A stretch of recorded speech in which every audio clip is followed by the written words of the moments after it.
잔치가 열리던 날 예식장 신랑석은 한쪽이 비어 있었다. 하객들은 환하게 웃으며 축복을 건넸지만 그 공허한 자리는 신랑의 가슴에 무겁게 내려앉았다. 그는 오래전부터 알았다. 자신에게는 어릴 적 곁을 지켜주던 할머니만 있었고 그마저도 세상을 떠난 뒤에는 더 이상 가족이라 부를 이가 없다는 것을. 오늘 같은 날 부모의 축복을 받지 못하는 신랑석은 마치 세상의 결핍을 상징하듯 서 있었다. 그 순간 하객석 한켠에서 낯선 여인이 눈물을 흘리고 있었다. 아무도 그녀가 누구인지 몰랐다. 그녀는 왜 이 자리에서 울고 있었을까? 곧 이 결혼식은 단순한 혼례가 아니라 세월을 건너온 진실이 드러나는 무대가 될 터였다. 약 20여 년 전 낡은 기차역 앞 싸늘한 바람이 불어오는 저녁이었다. 엄마는 오래전 고향 친구였던 청옥을 찾아왔다. 얼굴은 수척했고 눈가에는 며칠째 잠을 못 잔 흔적이 역력했다. 청옥은 먼 발치에서 그녀를 보자마자 단번에 알아보았다. 너 이게 얼마만이냐? 청옥이 말을 건네자 엄마는 애써 웃음을 지으려 했으나 금세 울음이 터져 나왔다. 고개를 숙인 채 흐느끼는 모습은 그동안 그녀가 어떤 삶을 견뎌왔는지 말해주고 있었다. 나는 더는 못 버티겠어. 아이 아빠는 술만 마시면 날 때리고 바람 피우고 도박판을 전전해. 그 집은 이제 지옥이야. 밤마다 죽을까 두려워 떨었어. 아이 앞에서 맞는 게 더는 견딜 수 없었어. 엄마의 목소리는 절망으로 가득 차 있었다. 그녀는 두 손을 떨며 가슴을 움켜쥐었다. 그런데도 결국 아이를 두고 나왔어. 내 발로 그 집을 뛰쳐나왔어. 난 정말 나쁜 엄마야. 청옥은 말없이 친구의 손을 꼭 잡았다. 차가운 손끝이 한없이 떨리고 있었다. 내 잘못이 아니다. 내가 살아야 아이도 언젠가 살 수 있는 거야. 청옥은 단호하게 말했다. 그러나 엄마는 고개를 저으며 그 애는 이제 나를 원망하겠지. 할머니 손에 맡기고 떠난 나를 어떻게 용서하겠어. 나는 평생 죄인으로 살아야 해. 하고 흐느꼈다. 청옥의 눈시울도 붉어졌다. 고향 시절부터 함께 웃고 울던 친구였는데 지금은 세상에 홀로 내몰린 듯한 얼굴을 하고 있었다. 잠시 후 청옥은 그녀를 데리고 자신이 아는 사람을 소개하기로 했다. 너 지금 집 나온 지 1년이 넘어가는데 더는 혼자 살면 안 돼. 내가 믿는 사람이 있어. 따뜻하고 성실한 분이지. 내 사정을 다 털어놓을 수 있을 거야. 청옥은 주저하지 않고 결심했다. 친구를 다시 일으켜 세우려면 새로운 울타리가 필요하다고 믿었기 때문이다. 다음 날 작은 찻집. 엄마는 청옥이 소개해준 남자 앞에 앉아 있었다. 초라한 옷차림이 부끄러웠는지 시선을 떨군 채 작은 목소리로 사정을 털어놓았다. 저는 남편에게 오랫동안 맞아왔습니다. 매일 술과 폭력 속에서 살다 도망치듯 나왔습니다. 아들은 있으나 만화한 아버지 말고 사실상 친할머니가 혼자 키우고 있습니다. 그 아이 곁을 지키지 못한 게 제 평생의 죄입니다. 그녀의 눈물이 찻잔 위로 뚝뚝 떨어졌다. 재혼 남편이 될 사내는 말없이 그 눈물을 바라보다가 손수건을 내밀었다. 살아온 시간이 고통이었다면 남은 시간은 달라져야지요. 당신 혼자가 아니라 함께라면 버틸 수 있습니다. 그리고 아이 이야기를 하셨는데 저도 들어드리겠습니다. 제가 도울 수 있다면 뭐든. 그의 목소리는 깊고 따뜻했다. 엄마는 놀란 듯 고개를 들었고 청옥은 조용히 미소 지었다. 눈물과 한숨 사이로 희미한 희망이 피어나는 순간이었다. 저녁 노을이 기울 무렵 재혼 남편의 소박한 집 거실에는 따뜻한 등불이 켜져 있었다. 나무로 짠 낡은 탁자 위에는 막 지은 밥 냄새가 퍼져 있었지만 분위기는 묵직했다. 엄마는 두 손을 무릎 위에 가지런히 모으고 앉아 있었고 맞은편에 앉은 재혼 남편은 깊은 눈빛으로 그녀를 바라보고 있었다. 청옥은 곁에서 말없이 차를 따라주며 자리를 지켜주고 있었다. 그 아이 많이 힘들었겠지요. 남편의 첫마디는 짧았으나 울림이 컸다. 엄마는 고개를 끄덕이며 눈가를 훔쳤다. 할머니 손에서 자라고 있습니다. 제가 곁에 있어야 했는데 제 한몸 살겠다고 아이를 두고 나온 겁니다. 이렇게 말하고 있으니 제 스스로도 너무 부끄럽습니다. 그녀의 목소리는 점점 떨렸다. 고백이 끝날 때마다 어깨가 더 무겁게 내려앉았다. 남편은 잠시 눈을 감았다가 천천히 말을 이었다. 당신이 얼마나 힘든 시간을 견뎌왔는지 굳이 설명하지 않아도 알겠습니다. 하지만 아이는 부모의 잘못을 탓하지 않아요. 오히려 살아남아 이렇게라도 곁에서 지켜보려는 마음이 더 크겠지요. 그의 말은 따뜻했지만 단호했다. 엄마는 눈물이 솟구치듯 터져나왔고 두 손으로 얼굴을 가린 채 어깨를 들썩였다. 그 순간 청옥이 잔잔히 끼어들었다. 내가 보장할게. 이 사람은 믿을 만한 분이야. 내가 이제 안심하고 살아갈 수 있도록 도와줄 거야. 엄마는 청옥을 보며 고개를 숙였고 남편은 그녀의 손등 위에 조심스레 자기 손을 얹었다. 손끝이 닿는 순간 엄마는 더 이상 울음을 참지 못했다. 그러나 이번에는 절망의 눈물이 아니라 누군가 자신을 지켜주겠다는 약속이 전해주는 눈물이었다. 잠시 침묵이 흘렀다. 그리고 남편이 조심스레 입을 열었다. 아이 이야기를 들으니 마음이 아픕니다. 그 아이가 앞으로 학비 걱정, 밥 걱정 안 하도록 도울 수 있다면 좋겠습니다. 제 이름이 드러나지 않아도 상관없습니다. 그저 당신의 짐을 조금이라도 덜어내고 싶습니다. 엄마는 그 말에 눈을 크게 떴다. 정말 그렇게까지 해주실 수 있나요? 그녀는 믿을 수 없다는 듯 되물었다. 사람은 혼자 살 수 없지요.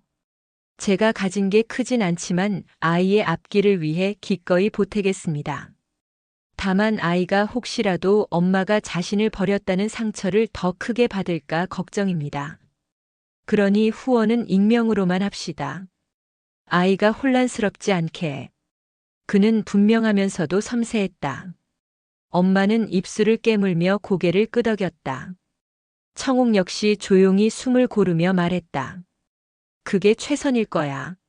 내가 아이 곁에 직접 있을 순 없지만 내 마음은 계속 닿을 수 있어. 엄마는 눈물이 가득한 얼굴로 남편과 청옥을 번갈아 보았다.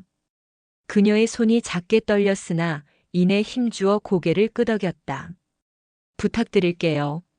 제게 남은 생은 죗값을 치르는 삶이겠지만 적어도 그 아이가 굶지 않고 꿈을 꿀 수 있다면 그걸로 충분합니다. 목소리에는 슬픔과 함께 결연한 힘이 담겨 있었다. 청옥은 그녀의 손을 다시 잡으며 고개를 끄덕였다. 너는 죗값만 치르는 게 아니야. 내가 다시 일어나는 것도 그 아이를 위한 길이야. 그날 밤 세 사람은 오랫동안 앉아 있었다. 차갑던 공기 속에서 작은 등불 하나가 방안을 따뜻하게 밝혔고 엄마의 가슴속 깊은 곳에도 조금은 안도의 불빛이 켜졌다. 그리고 그날의 대화는 훗날 결혼식장에서 일어날 모든 일의 출발점이 되었다. 새벽 공기는 매서웠다. 시골 마을 좁은 골목 어귀에서 들려오는 소리는 바퀴 달린 수레를 끄는 삐걱거림 뿐이었다. 구부정한 할머니가 낡은 장갑을 낀 손으로 폐지 뭉치를 수레에 싣고 있었다. 얼굴은 주름투성이었지만 그 속에 담긴 결심은 굳세였다. 어린 손자는 할머니 뒤를 졸졸 따라가며 한쪽 끝을 붙잡았다. 작은 손에 종이박스가 무겁게 느껴졌지만 그는 불평하지 않았다. 그 무게가 곧 자신들의 하루를 버티게 하는 힘이라는 것을 알았기 때문이다. 집으로 돌아오면 허름한 부엌에서 밥을 지었다. 연탄불에 올린 작은 냄비에서 김치찌개 비슷한 것이 끓어오르지만 고기는 들어간 적이 드물었다. 밥상에는 항상 김치, 된장국, 그리고 물에 말아먹는 밥이 전부였다. 그러나 손자는 투정을 부리지 않았다. 맛있다, 할머니. 그는 웃음을 지었고 할머니는 그런 손자를 바라보며 눈가를 훔쳤다. 학교에 가는 길 손자는 다른 아이들이 아버지 손을 잡고 오는 모습을 부러운 듯 바라보았다. 친구들의 도시락에서는 달걀말이와 소시지가 가득했지만 그의 도시락은 간신히 채운 김치와 밥 한 덩이였다. 교실에서 들려오는 웃음소리 속에서 그는 더욱 작아졌다. 그러나 집으로 돌아오면 할머니가 기다리고 있었고 그것이 그를 다시 일으켜 세웠다. 가끔 손자는 친구들의 집에 초대받아 가기도 했다. 화려한 거실, 텔레비전, 장난감들 모든 것이 낯설고 부러웠다. 하지만 돌아오는 길에 할머니가 들려주는 짧은 노랫소리를 들으면 그의 마음은 조금은 따뜻해졌다. 진수야, 우리 집은 비록 가난해도 내 마음만은 누구보다 부자다. 그 말은 소년에게는 가장 소중한 자산이었다. 시간은 흘러 손자는 중학생이 되었다.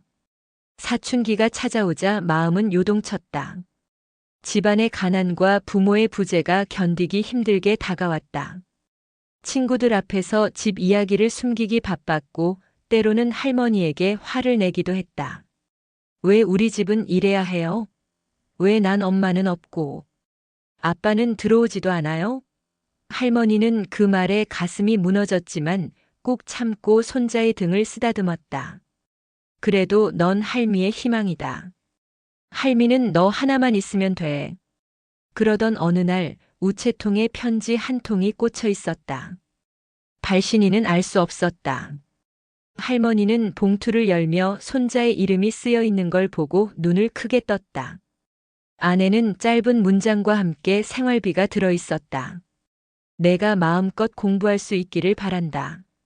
힘내라. 진수는 눈을 동그랗게 뜨고 편지를 읽었다. 그날 이후 규칙적으로 편지와 돈이 도착했다. 편지에는 늘 짧지만 따뜻한 문장이 담겨 있었다. 진수는 알 수 없었다. 누가 왜 자신을 돕는지. 그러나 그 익명의 손길은 마치 보이지 않는 날개처럼 그의 삶을 조금씩 들어 올렸다. 할머니, 누가 이런 걸 보내줄까요? 그는 일말의 안정감과 함께 책상 앞에 오래 앉아 글자를 파고들었고 할머니는 등 뒤에서 조용히 기도했다. 그렇게 가난과 결핍 속에서도 소년의 꿈은 조금씩 자라나고 있었다. 그러나 방황은 쉽게 사라지지 않았다. 어느 날 그는 친구들과 어울리다 큰 사고를 쳤다. 동네 아이들과 시비가 붙어 몸싸움이 벌어진 것이다. 경찰서로 불려가자 그는 두려움에 떨었다. 곧바로 달려온 할머니가 손자의 손을 붙잡았다. 구부정한 몸으로 경찰 앞에 서서 이 아이는 원래 그렇지 않아요. 제가 잘못 키워서 그렇습니다라며 고개를 조아렸다. 진수는 그 순간 눈물이 터졌다. 자신 때문에 할머니가 고개를 숙이고 있다는 사실이 가슴을 찔렀다. 집으로 돌아오는 길 할머니는 조용히 말했다. 진수야, 내가 어떤 길을 가든 할미는 널 버리지 않는다. 하지만 내가 스스로를 버리면 아무도 널 구할 수 없단다. 그 말은 뼛속까지 파고드는 칼처럼 날카로웠다. 그날 밤 진수는 이불을 뒤집어 쓰고 펑펑 울었다. 할머니의 울음소리가 부엌에서 희미하게 들려왔기 때문이다. 그날 이후 그는 조금씩 달라졌다. 여전히 결핍과 외로움은 그를 괴롭혔지만 편지와 할머니의 존재가 그를 다시 책상 앞으로 이끌었다. 시험지 위에 이름을 적을 때마다 그는 속으로 다짐했다. 나는 꼭 성공해서 할머니께 보답하고 나를 돕는 누군가에게 당당히 설 수 있는 사람이 될 거야. 세월은 빠르게 흘렀다. 고등학교를 졸업한 진수는 마침내 의과대학에 진학했다. 처음 입학했을 때 흰 가운을 걸친 선배들이 캠퍼스를 걸어가는 모습을 바라보며 그는 가슴이 벅차올랐다. 나도 저 길을 걸어갈 수 있구나. 하지만 동시에 두려움도 뒤따랐다. 등록금, 생활비, 교재비 감당하기 어려운 현실은 여전히 그를 짓눌렀다. 그러나 매달 도착하는 익명의 후원은 그를 지탱해 주었다. 장학금으로도 채울 수 없는 빈틈을 메워주었고 그 덕분에 그는 학업에만 전념할 수 있었다. 도서관 불빛 아래서 밤을 지새우며 책장을 넘기는 그의 눈빛은 어느새 단단해졌다. 할머니는 그 모습을 바라보며 흐뭇한 미소를 지었다. 우리 진수, 이제 훌륭한 의사가 되는구나. 그러나 그 길은 쉽지 않았다. 밤새 해부학 실습을 하고 새벽에 실험실을 나서면 몸은 천근만근이었다. 하지만 그는 포기하지 않았다. 그에게는 지켜야 할 이유가 있었다. 가난과 결핍 속에서도 자신을 키워준 할머니, 그리고 이름 모를 누군가의 도움. 그 빚을 헛되이 할 수 없었다. 몇 년 후 진수는 하얀 가운을 입고 병원 인턴으로 서 있었다. 첫날 맡은 환자는 교통사고로 크게 다친 젊은 남자였다. 응급실 안은 분주했고 긴장감이 감돌았다. 그는 땀을 흘리며 의사의 지시를 받아 움직였다. 환자의 손을 잡고 괜찮습니다. 곧 안정될 겁니다라고 말할 때 그의 눈빛은 확고했다. 환자가 무사히 회복되자 동료들은 진수의 침착함을 칭찬했다. 하지만 그는 조용히 고개를 숙였다. 나는 아직 배워야 할 게 많다. 하지만 이 길을 끝까지 걸어가겠다. 마음속 다짐이 더욱 굳건해졌다. 그 후 몇 해 진수는 전공의 과정을 거쳐 정식 의사가 되었다. 병원에서 환자와 보호자에게 진심을 다하는 모습은 동료들 사이에서도 신뢰를 얻었다. 그는 단순히 병을 고치는 의사가 아니라 상처 입은 마음까지 어루만지는 의사로 불리기 시작했다. 어느 날 병실에서 수술을 앞둔 노인이 손을 떨며 물었다. 선생님, 나 살 수 있겠소? 진수는 그의 손을 두 손으로 감싸주며 따뜻하게 웃었다. 최선을 다하겠습니다. 걱정하지 마세요. 그 순간 노인의 눈가에 눈물이 맺혔다. 그 모습은 어린 시절의 할머니와 겹쳐 보였다. 병원 복도를 걸으며 그는 생각했다. 나는 이제야 누군가의 삶을 지켜줄 수 있는 자리에 서 있구나. 할머니의 기도와 누군가의 도움 덕분에 여기까지 올 수 있었다. 마음 한켠에는 늘 감사와 빚진 마음이 함께 자리했다. 그리고 마침내 그는 또 다른 인생의 전환점을 맞았다.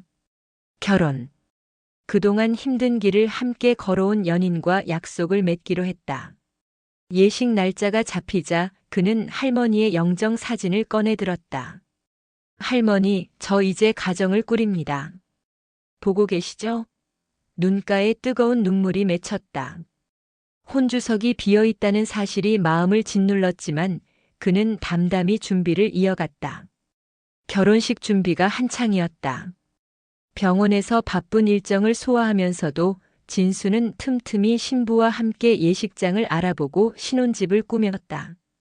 주변 사람들은 모두 축하를 아끼지 않았지만 그의 마음 한구석에는 쉽게 지워지지 않는 허전함이 남아 있었다. 예식장 리허설 날 신부 대기실에 들어선 진수는 문득 혼주석 쪽을 바라보았다. 붉은 카펫이 깔린 길 끝에 신랑과 신부의 부모가 앉을 자리. 신부 쪽은 부모와 친지가 이미 자리를 채우며 활기찼다. 반면 신랑석은 공허했다. 여기에는 누가 앉으실 건가요? 예식 담당자가 물었을 때 진수는 잠시 말을 잇지 못했다. 결국 그는 조용히 고개를 숙이며 대답했다. 이미 아버지란 사람은 작년에 행방불명 처리되었죠. 없습니다. 그 자리는 비워두시면 됩니다. 담당자는 어색한 표정을 지으며 메모를 했고 신부는 그 순간 그의 손을 꼭 잡았다. 괜찮아. 나랑 내 가족이 있잖아.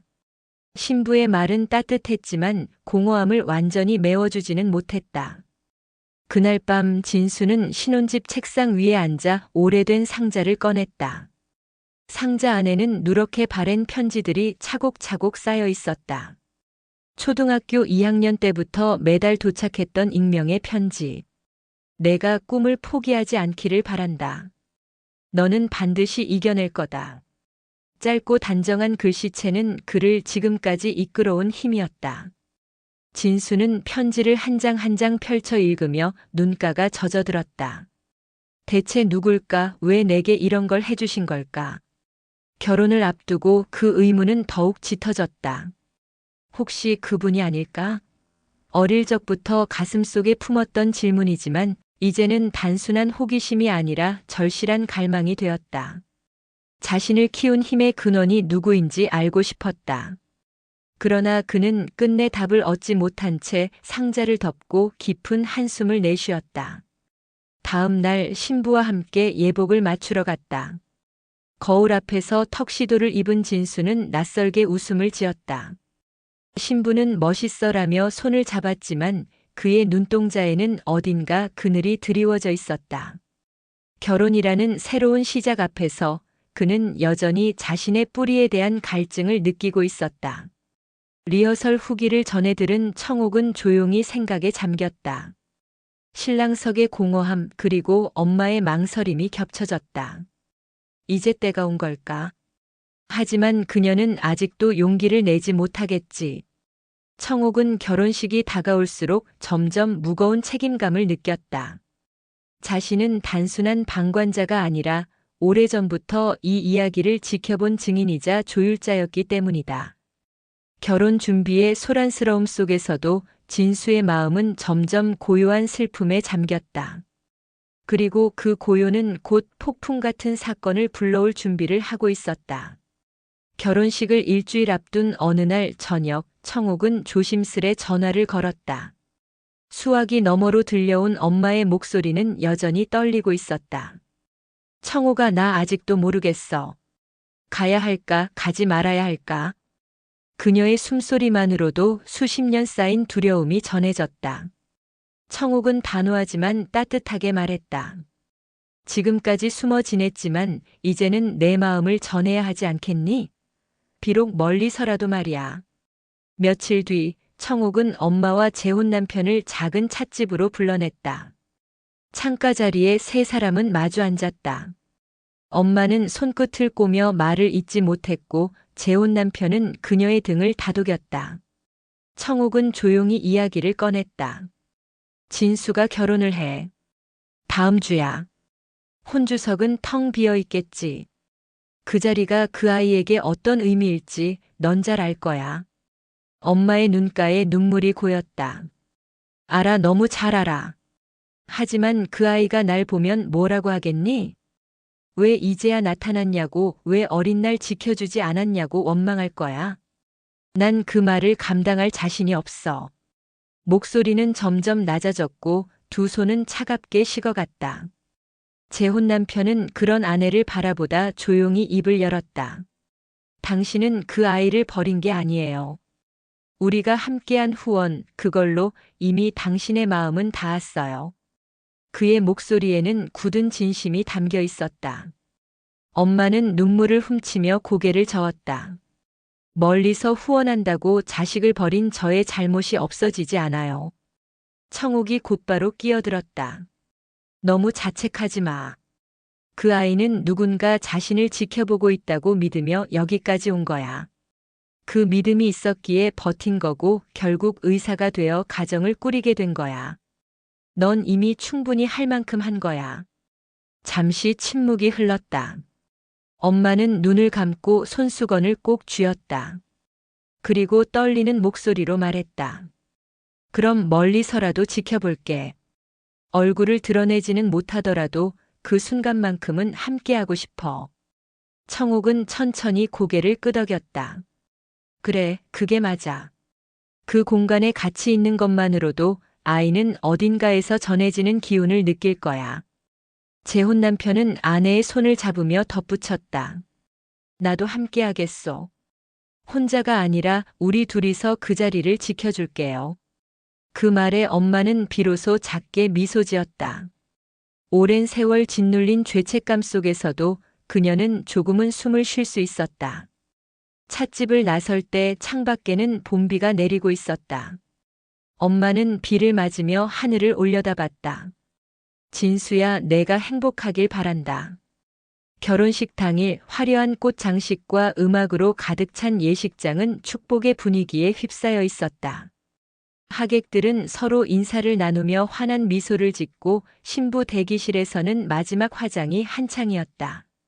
신랑 진수는 거울 앞에서 넥타이를 고쳐 매며 숨을 고르고 있었다.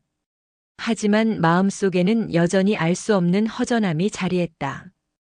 혼주석이 비어 있다는 사실은 그 어떤 축복의 말로도 메워지지 않았다. 입장 시간이 다가오자 사회자가 마이크를 잡고 예식을 시작했다.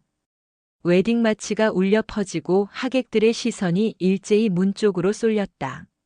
진수와 신부가 천천히 걸어 들어오는 순간 사람들의 얼굴에는 감탄이 번졌다. 그러나 그 환호성 속에서도 진수의 시선은 자연스럽게 혼주석을 향했다. 공허한 자리가 여전히 마음을 짓눌렀다. 바로 그때였다. 하객석 맨 뒤편 한 여인이 조심스레 자리에 앉았다.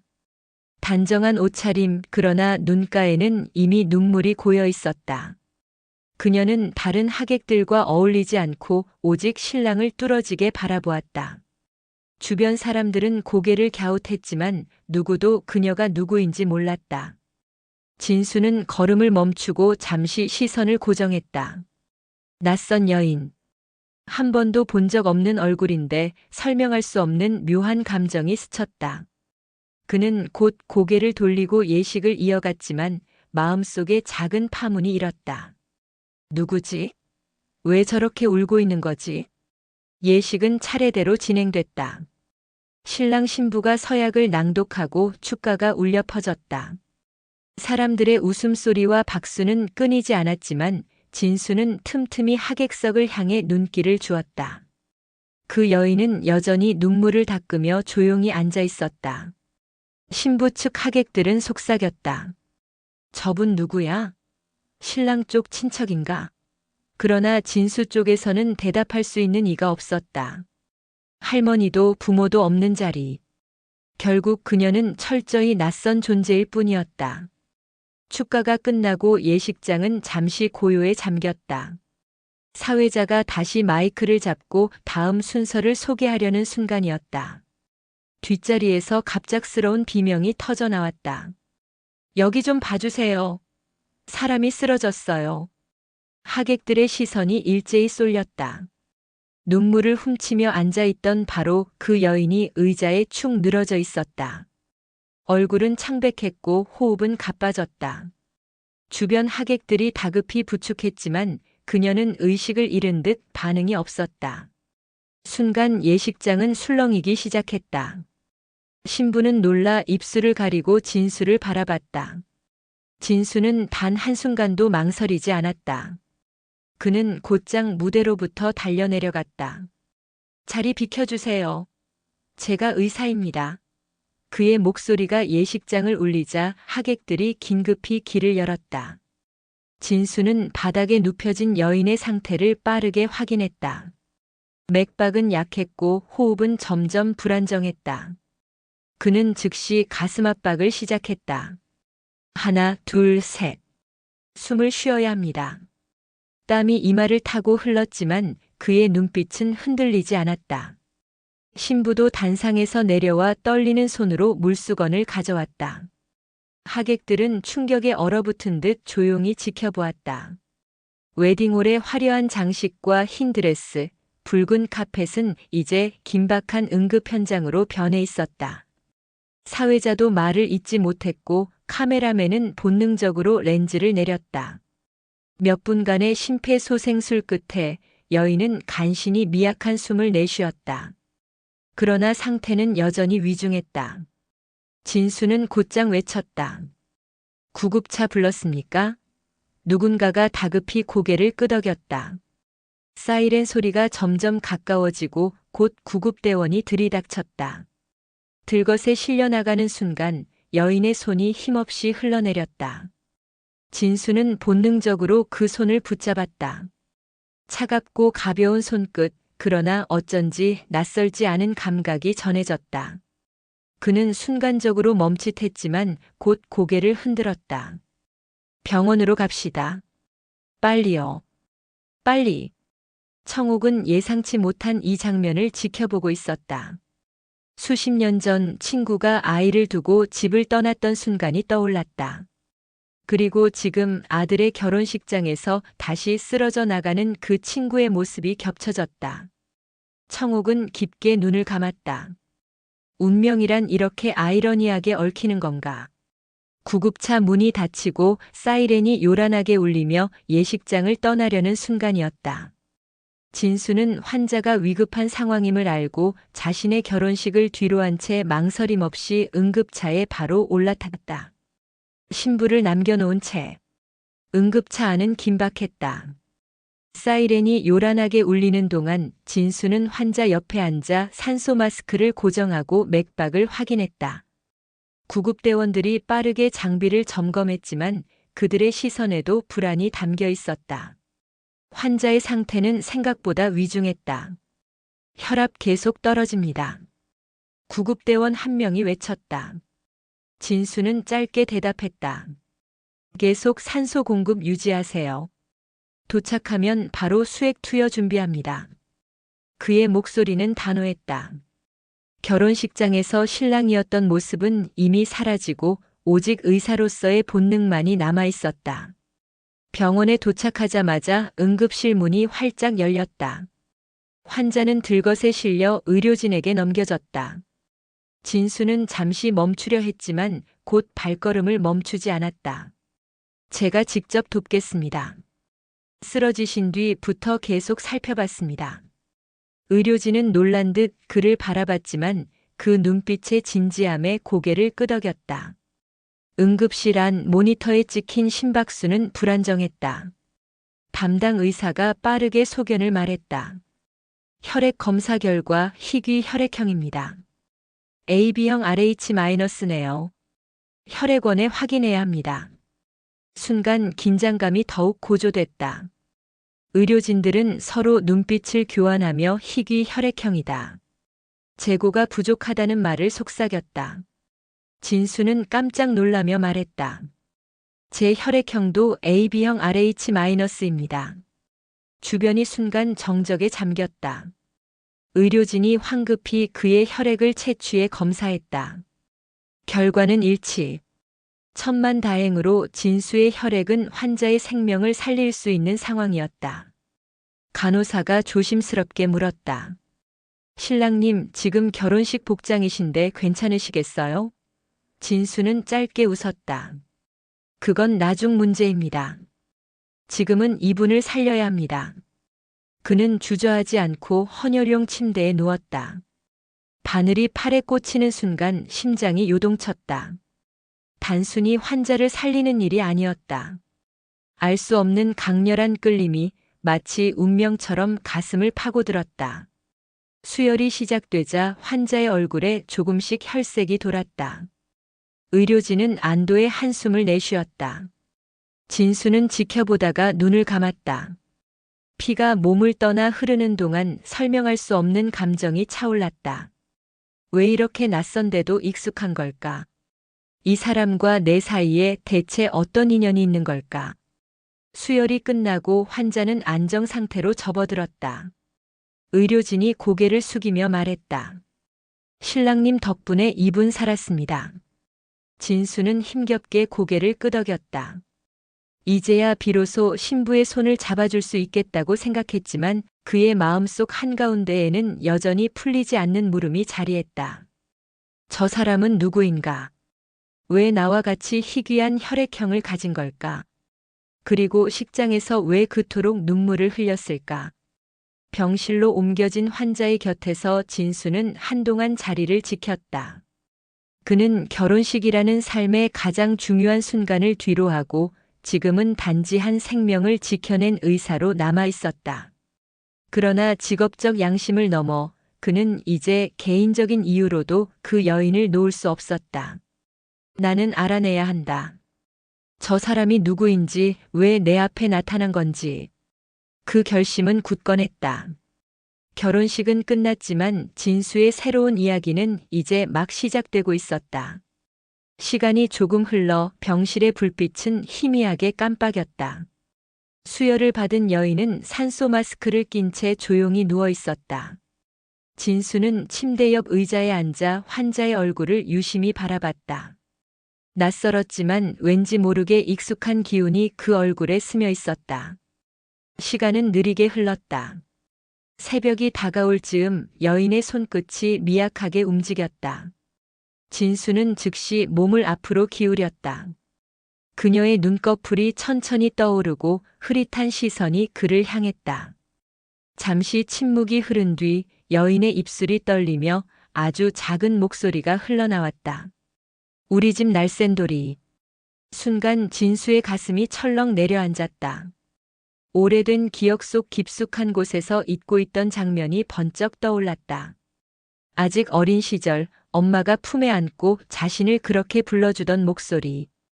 애정과 장난이 뒤섞인 호칭, 날쌘돌이. 하지만 그는 이미 오래전에 엄마의 얼굴도 목소리도 잊어버린 줄 알았다. 지금 뭐라고 하셨어요? 날쌘돌이요? 진수는 떨리는 목소리로 되물었다. 여인은 의식을 되찾고 여기가 어딘지도 모르는 상황, 주위에 누가 있는지도 모르는 상황에서 무의식적으로 부른 호칭이었다. 눈을 뜨자 아들 진수가 옆에 있음을 알아차렸다. 분명 어제까지만 해도 아들 앞에 나설 용기가 없었지만 무의식은 아들 앞에 서기를 바랬던 거였다. 여인은 이제 모든 걸 말하기로 마음먹었다. 우리 진수 잘 컸구나. 눈가에는 눈물이 맺혀 흘러내렸다. 진수의 머릿속은 순식간에 혼란으로 가득 찼다. 낯선 여인이라고만 생각했던 사람이 자신이 평생 그리워하던 단 한 사람일지도 모른다는 사실. 그는 의자에서 몸을 일으켜 침대 곁으로 다가갔다. 혹시 어머니세요? 정말 제 어머니입니까? 여인은 내가 엄마다라고 말하며 그의 손을 꼭 쥐었다. 그 손길은 낯설면서도 설명할 수 없을 만큼 따뜻했다. 오래전 할머니의 손을 통해 이어졌던 온기와 닮아 있었다. 진수는 더는 참지 못하고 무릎을 꿇었다.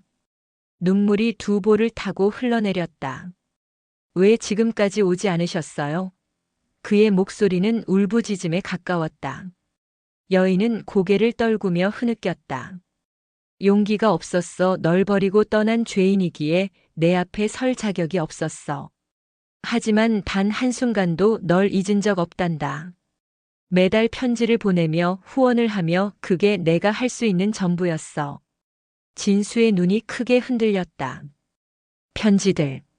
수백, 아니 수천 장의 편지들이 머릿속을 스쳐갔다. 그게 어머니였다고. 그는 숨이 막힐 듯 울컥했지만 곧 눈물을 닦았다. 마음속 깊은 곳에서 두려움과 원망 그리고 벅찬 감정이 뒤섞여 치밀어 올랐다. 어머니. 마침내 그는 그렇게 불렀다. 그 한마디에 병실 안의 공기가 달라졌다. 여인은 흐느끼며 고개를 끄덕였다. 그래, 나는 네 엄마야. 용기는 없었지만 보고는 싶었단다. 진수는 손을 움켜쥔 채 한참을 울었다. 그는 이해할 수 없었다.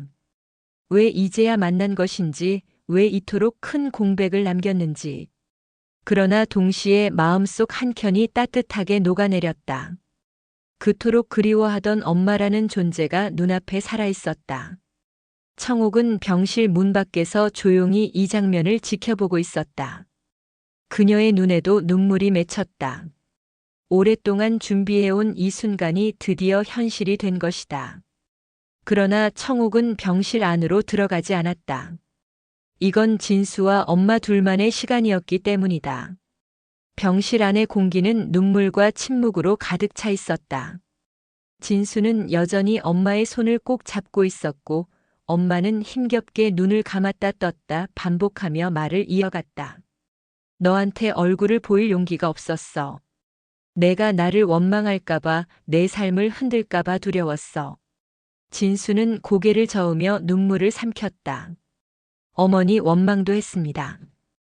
왜 우리 집은 늘 비어 있었는지, 왜 할머니만 제 곁에 있었는지 하지만 동시에 항상 누군가 절 지켜보고 있다는 느낌도 있었어요. 그게 없었으면 전 여기까지 못 왔을 겁니다. 엄마는 눈물이 번진 얼굴로 그를 바라봤다. 그게 나였어. 아니, 우리였어. 내 새아버지가 내 이야기를 듣고 곧장 도와주자고 했어. 내가 너를 직접 안을 수 없으니 그 방법밖에 없다고 나는 그렇게라도 내 곁에 있고 싶었어. 목소리는 작았지만 그 안에는 수십 년의 고백이 담겨 있었다.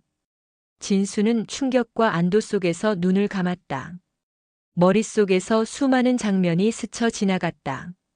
매달 도착하던 편지, 봉투 속에 따뜻한 돈, 시험 전날 밤. 그 편지를 붙잡고 울던 기억 모든 것이 퍼즐처럼 맞춰졌다. 진수는 고개를 숙이고 깊은 숨을 내쉬었다. 엄마가 날 버린 게 아니라 지켜보고 있었던 거구나. 그 사실은 마음속 깊은 곳을 뒤흔들었다. 엄마는 힘겹게 손을 뻗어 그의 뺨을 어루만졌다. 너를 안고 싶었다.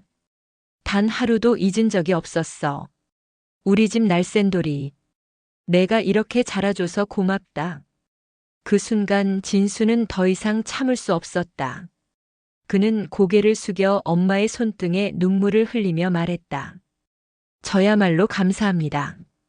제 삶을 붙들어 주신 게 어머니였군요. 전 어머니 덕분에 여기까지 왔습니다. 병실의 문틈 사이로 청옥은 두 사람을 지켜보고 있었다. 그녀는 조용히 눈물을 훔쳤다. 오랜 세월 묵혀두었던 비밀이 드디어 풀려나고 모자가 다시 이어지는 장면이었다. 하지만 청옥은 들어가지 않았다. 지금은 그들의 시간이었기 때문이다. 엄마와 아들은 그렇게 오랜 세월의 간극을 조금씩 메워갔다. 서로의 눈물을 통해, 서로의 침묵을 통해. 병실 안에는 여전히 아픔이 가득했지만 동시에 회복의 기운도 피어나고 있었다. 며칠이 지나고 병실에는 한결 평온한 공기가 흘렀다. 수혈 이후 회복이 빨라진 엄마는 여전히 쇠약했지만 얼굴빛은 조금씩 돌아왔다. 진수는 병원 근무와 신혼생활 준비를 미뤄둔 채 거의 매일 병실을 지켰다. 신부 역시 묵묵히 곁을 지키며 진수의 선택을 존중했다. 엄마는 침대 곁에 앉은 진수를 바라보며 조심스럽게 물었다. 내 아내는 괜찮니? 나 때문에 신혼여행도 못 갔을 텐데. 진수는 고개를 저으며 웃었다. 괜찮습니다. 아내는 제 이야기를 다 알고 있어요. 어머니를 만나게 된 게 제겐 세상 그 무엇보다 소중한 선물입니다. 그 대답에 엄마는 눈시울을 붉혔다. 이렇게 말해주다니 난 이제 더 바랄 게 없다. 진수는 고개를 끄덕였다. 이제는 따로 살 이유가 없습니다. 어머니, 저희 신혼집에 함께 가실래요? 엄마는 놀란 눈으로 그를 바라봤다. 아이고, 농담이라도 고맙다. 진수는 단호히 대답했다. 어머니는 제 삶을 살려주신 분입니다. 저와 제 아내의 삶에도 함께 해주셔야 합니다. 이미 아내도 동의했어요. 그 순간 병실 문이 열리고 청옥이 들어섰다. 그녀는 조용히 미소 지으며 두 사람을 바라봤다. 이제야 모든 게 제자리를 찾는구나. 엄마는 청옥을 보며 고개를 숙였다. 청옥아, 너 없었으면 난 여기까지 올 수도 없었어. 청옥은 손사래를 치며 말했다. 아니야, 선택은 결국 내가 한 거야. 나는 다만 옆에서 지켜봤을 뿐이지. 세 사람은 잠시 서로를 바라보며 웃었다. 오랜 세월 감춰진 비밀과 상처가 서서히 봉합되는 순간이었다. 며칠 뒤 엄마가 퇴원하시는 날, 새 아버지는 부끄러우신지 시골로 먼저 바로 내려가고 엄마는 신혼집에서 당분간 같이 계시기로 하셨다. 신부는 따뜻한 미소로 엄마를 맞았다. 어머니, 이제 저희랑 함께 지내세요. 빈자리는 우리가 채워드릴게요. 엄마는 눈시울이 붉어지며 고개를 끄덕였다. 그토록 두려워했던 순간이었지만 막상 맞닥뜨리자 마음속 깊은 곳에서 따뜻한 안도감이 퍼져나갔다. 그날 밤 진수는 혼자 할머니의 영정 앞에 앉았다. 할머니, 저 이제 혼자가 아니에요. 어머니를 찾았습니다. 그리고 아내와 함께 가정을 꾸려갑니다. 할머니가 지켜주신 덕분입니다. 눈물이 흘렀지만 이번 눈물은 슬픔이 아닌 감사였다. 병실에서 시작된 모자의 재회는 이제 가족의 탄생으로 이어지고 있었다. 그토록 갈망하던 엄마라는 존재가 마침내 그의 삶 속에 돌아온 것이다.